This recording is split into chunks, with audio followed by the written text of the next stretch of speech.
A confidential document quietly circulated among Wall Street elites and international governments. The contents: a list detailing ownership changes of 42 major global ports. Most of these strategic hubs were either being acquired or gradually infiltrated by financial capital. One name stood out across the entire list: BlackRock. Even more surprising, back in late 2024, billionaire tycoon Li Ka-shing discreetly sold a critical stake in the port of Rotterdam, Europe's largest shipping hub, to a fund backed by BlackRock. It wasn't headline news. It was a quiet transaction buried beneath layers of corporate structure. But it signaled something much bigger. A long-term global strategy was unfolding. This is not a one-off event. It's not over. Today, we're going to uncover how a silent financial giant is quietly taking control of the modern world, through capital, data, and influence. The story begins in 1988, when Wall Street banker Larry Fink lost $100 million on a failed bond deal. That moment didn't just end a chapter in his career, it triggered a revolution in global finance. Determined to never be blindsided by risk again, he founded a company built on a singular vision: control the risk, and you control the outcome. That company was BlackRock. At the heart of BlackRock's rise is a secret weapon, a risk management platform called Aladdin. This isn't a fairy tale lamp, it's a supercomputer for global finance. Aladdin analyzes over $2.1 trillion worth of assets every day, offering insights on risk exposure, volatility, and market dynamics. Used by over 200 financial institutions, governments, and central banks, Aladdin has become known as the God's Eye of finance. Today, BlackRock manages more than $10 trillion in assets. That's more than the GDP of Japan, and far greater than the entire Chinese share market. But it's not just the scale that's impressive, it's the reach. BlackRock is a major institutional shareholder in companies like Apple, Microsoft, Amazon, and Tesla. It controls more than 70% of the US ETF market through its iShares brand.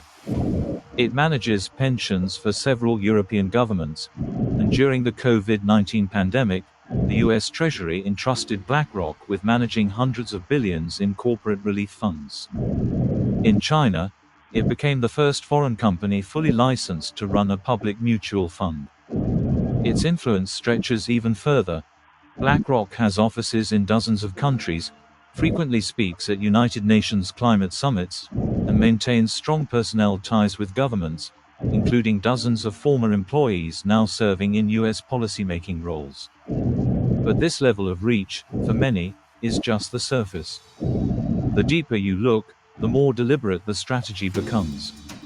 Li Ka-shing's Rotterdam port sale was later revealed to be part of a broader acquisition campaign led by GIP, Global Infrastructure Partners, an infrastructure fund under the BlackRock umbrella. By March 2025, the leaked document shocked the global shipping and finance sectors. It listed 42 key ports around the world undergoing ownership changes. More than 15 of them were linked directly or indirectly to BlackRock. These included Piraeus Port in Greece, Genoa in Italy, Santos Port in Brazil, Singapore Port Logistics Holdings, Indian Ocean shipping hubs. These weren't random takeovers. They followed a clear blueprint: use nested investment structures, spread ownership across multiple shell entities, and avoid direct regulatory exposure. This wasn't simple investing. It was geo-economic strategy at its finest. So how does BlackRock execute this global playbook so quietly, so effectively?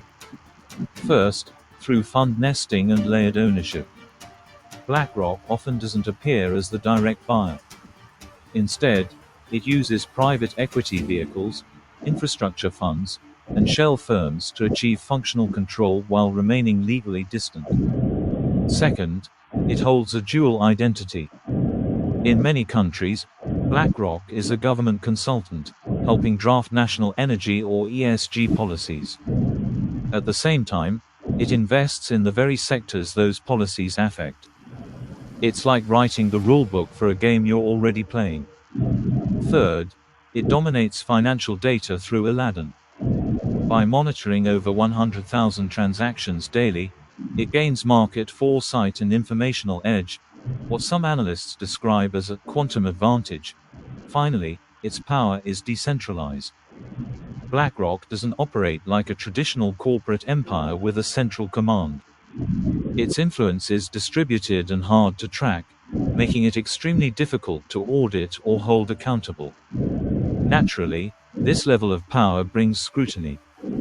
Critics accuse BlackRock of ESG hypocrisy, publicly promoting green investment while holding large positions in fossil fuel companies.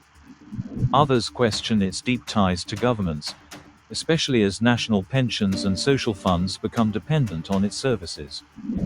Corporate governance advocates warn that BlackRock wields enormous voting rights in boardrooms without proportionate responsibility.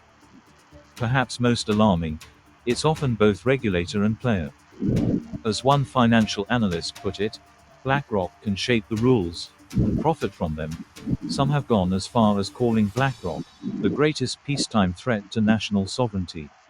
Even in the US, a wave of political backlash has grown, with accusations ranging from election influence to green policy manipulation to systematically sidelining small investors.